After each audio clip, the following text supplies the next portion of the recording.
Welcome to Quickies. My videos are for entertainment purpose only. Hello viewers, आज मैं आपके लिए 2007 में रिलीज हुई horror thriller film wrong turn 2 the dead and के साथ हाजिर हुई हूँ।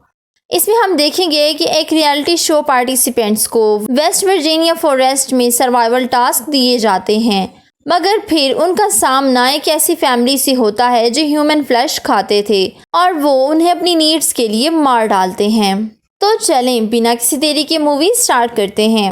मूवी के स्टार्ट में ही हमें एक मॉडल किम्बरली दिखाई जाती है जो शूटिंग के लिए एक फॉरेस्ट में जा रही थी। जी हाँ, ये वही फॉरेस्ट था, यानी वेस्ट वर्जीनिया फॉरेस्ट। वो अपने मैनेजर से बात कर रही होती है जो उसे डायरेक्शन समझा रहा था। अब वो दो रास्तों में से एक की तरफ चल पड़ती है और इसके साथ ही कॉल कट जाती है क्योंकि वहाँ पर बहुत ज़्यादा पुअर सिग्नल्स थे। अब अचानक एक आदमी कार के सामने आ जाता है और वो उसके पास आती है कि कहीं इसकी डेथ ना हो गई हो। वो आदमी अचानक से किम्बरली पर अटैक करके उसके नीचे वाले लिप को काट लेता है। वो इतने ज़ोर से काटता है कि उसके निचला होंठ गिर ही जाता है। अब किम्बरली दर्द से तड़प रही थी और वहाँ से भागने की कोशिश करती है, मगर तभी एक और मॉन्स्टर उसके सामने खड़ा था। उसका नाम थ्री फिंगर था। वो अपनी एक्स की मदद से किम्बरली की बॉडी के दो पार्ट्स कर देता है और अब ये दोनों मॉन्स्टर्स एक एक पार्ट उठाकर वहाँ से चले जाते हैं। ये सीन काफ़ी ज़्यादा खौफनाक था। अब सीन शिफ्ट होते हैं और हमें एक रिटायर्ड कर्नल डेल दिखाया जाता है जो इस जंगल वेस्ट वर्जीनिया के बारे में जानता था और उसी ने इन जंगलों में रियलिटी शो स्टार्ट किया था। इस शो का नाम एपोकैलिप्स है और उसके 6 पार्टिसिपेंट्स थे। उनमें से एक किम्बरली थी जो बदकिस्मती से वहां पहुंच ही नहीं सकी और रास्ते में ही उसकी डेथ हो गई। इस शो का डायरेक्टर माइकल नामी एक लड़का था और यही इस बारे में डील कर रहा था। किम्बरली के मिसिंग होने के बावजूद वो लोग शो स्टार्ट करने का डिसाइड करते हैं और इस बात पर कोई ख़ास तवज्जो नहीं देते। पार्टिसिपेंट्स पूरे करने के लिए ये लोग मारा को, जो इसकी सेकंड प्रोड्यूसर थी, उससे किम्बरली की जगह काम करने का कहते हैं और वो मान भी जाती है। अब हर तरफ कैमरास लग जाते हैं ताकि सबकी एक्टिविटीज़ को नोट किया जा सके। अब डेल इन सभी को अलग अलग टास्क देता है कि वो लोग अपनी फूड सर्च करेंगे और इन लोगों की टीम बना दी जाती है। सब अपने अपने काम पर लग जाते हैं और शो स्टार्ट हो जाता है। एक पार्टिसिपेंट नील को हम टॉयलेट जाते हुए देखते हैं। अचानक वहाँ थ्री फिंगर आ जाता है और उसका गला काट देता है। डेल को हम देखते हैं जिसका बाइक पंक्चर हो चुका था। देखने पर पता चलता है कि किसी ने तीर मार कर उसे पंक्चर किया था और अब डेल पर भी तीर मारना शुरू कर दिए जाते हैं। वो खुद को बचाने में कामयाब हो जाता है और इतने में उसके सामने थ्री फिंगर अपनी कुल्हाड़ी लेकर आ जाता है, मगर फिर भी वो खुद को बचा लेता है। डेल नाइफ से उन पर अटैक करता है मगर उसे कोई भी असर नहीं होता। हम देखते हैं कि डेल के पीछे एक म्यूटेंट है जो आकर उस पर अटैक कर देता है। माइकल दुनिया को और भी कुछ दिखाना चाहता था, मगर जैक उसे मना कर देता है कि मेरी फैमिली भी ये शो देखेगी। एलिना खुद को प्रमोट और फेमस करने के लिए माइकल को लालच देती है। एलिना और मारा को अलग अलग टास्क दिया जाता है। मारा रिवर के पास अपना टास्क पूरा कर लेती है। जब वो एलिना और माइकल को एक साथ देखती है तो काफ़ी ज़्यादा अपसेट और डिसहार्ट हो जाती है क्योंकि वो दिल ही दिल में माइकल को लाइक करती थी और उसी के लिए ये सब कुछ कर रही थी। एलिना उसे समझाने की कोशिश करती है मगर वो कुछ भी समझना नहीं चाहती थी। दूसरी तरफ एम्बर और जॉन से को एक बारबेक्यू नज़र आता है। वो उसे उठाकर ले जाते हैं। मारा अब मज़ीद काम करना नहीं चाहती थी। वो एक घर के पास आती है और उस घर के अंदर वो फ़ोन ढूंढने के लिए चली जाती है। वहाँ उसे 4 लोगों की पिक्चर नज़र आती है और ये सभी लोग म्यूटेंट थे। इतने में उन्हें चिल्लाने की आवाज़ आती है और देखने पे उन्हें मदर और सिस्टर नज़र आती हैं। हमें पता चलता है कि मदर को लेबर पेन्स थे और एक खौफनाक बेबी पैदा होता है जो मारा और एलिना छुप कर देख रही थी। अब इन दोनों को सिस्टर देख लेती है और उनकी तरफ बढ़ती है।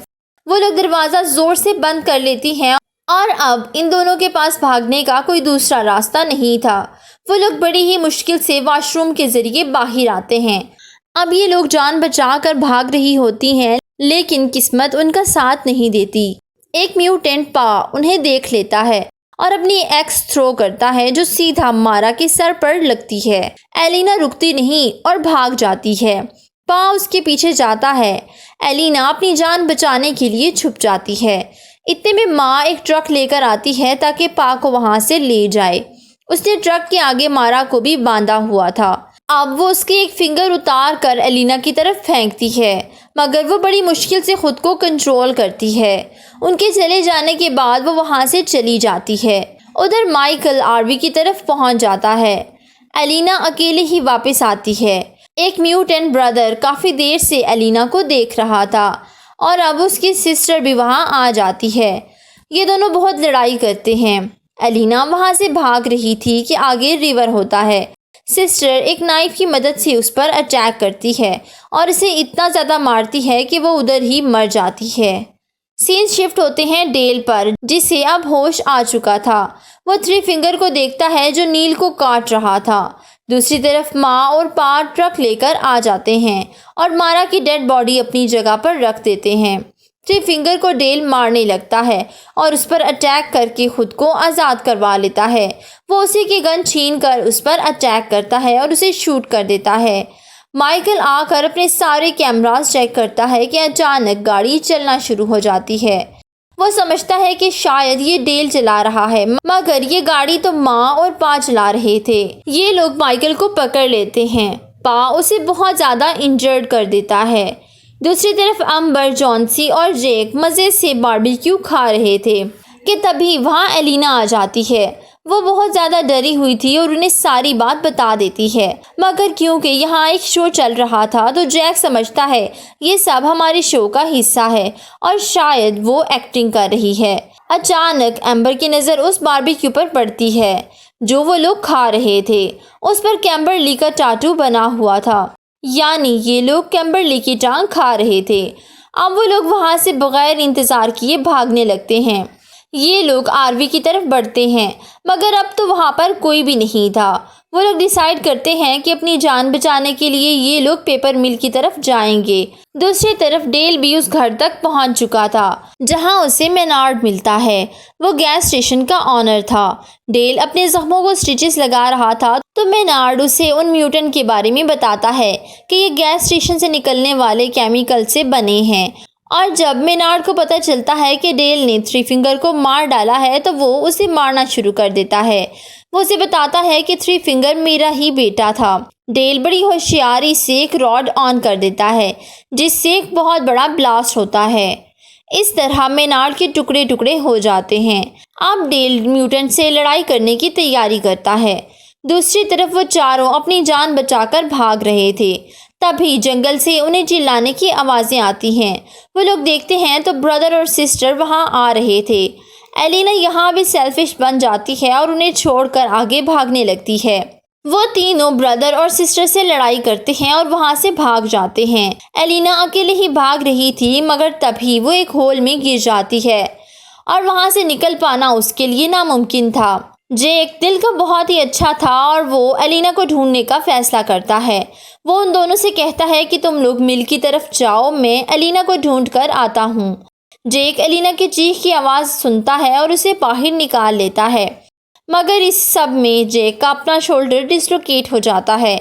इतने में उन्हें एक ट्रक की आवाज़ आती है और वो दोनों भागने लगते हैं। ये लोग जंगल के आखिरी किनारे पर पहुंच जाते हैं और नीचे रिवर था। अब इन दोनों के पास कोई और रास्ता नहीं बचा था क्योंकि सिस्टर इन पर फायर कर रही थी। वो दोनों रिवर में जंप कर देते हैं। दूसरी तरफ एम्बर और जॉन से भी ट्रैप में फंस चुके थे। पा और ब्रदर वहां पर मौजूद थे। वो उन दोनों पर हंस रहे थे। ब्रदर एक ही निशाने में दोनों को मार डालता है। सीन शिफ्ट होते हैं एलिना और जेक पर। ये दोनों ही पेपर मिल में पहुंच जाते हैं और वहां उन्हें कबर्ड में बच्ची का स्केलेटन नजर आता है, जिसे देख के एलिना बहुत ज़्यादा डर चुकी थी। ये लोग वहां से भी भागने की कोशिश करते हैं, लेकिन जेक उसे रोक लेता है कि जॉन से और अंबर भी यहाँ आने वाले होंगे, हमें यहाँ ही उनका वेट करना चाहिए। हमें वहाँ बहुत सारी गाड़ियाँ खड़ी हुई नजर आती हैं, जिनमें से एक उनकी आरवी भी थी। तभी उन्हें माइकल के चिल्लाने की आवाज़ आती है। जेक उसकी हेल्प के लिए जाता है, जहाँ वो देखता है कि माँ उसे बड़ी ही बेरहमी से मार रही थी। अब जैक और एलिना भी ट्रैप में आ चुके थे और दोनों डाइनिंग टेबल पर बंधे हुए थे। म्यूटेंट्स का डिनर टाइम था और ब्रदर जबरदस्ती से उनके मुंह में खाना डालता है। हम पर रिवील होता है कि ये फैक्ट्री ही उनका असल घर है। इस फैक्ट्री में ही ये लोग खाना खाते हैं और वेस्ट पार्ट्स बाहर फेंक देते हैं।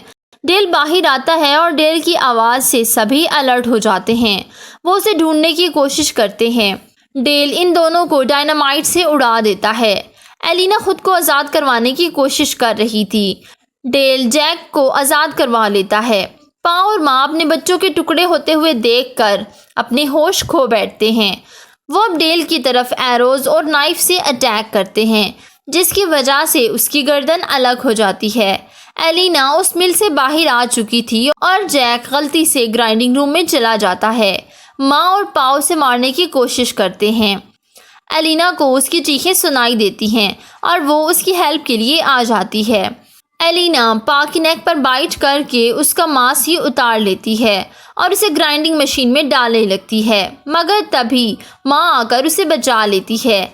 अब एलिना एक वुडन लूप की मदद से उन्हें ग्राइंडिंग मशीन में डाल देती है, जिससे उनके जिस्म के कई टुकड़े हो जाते हैं। फिर एलिना और जैक दोनों ही कार में बैठकर वहां से चले जाते हैं।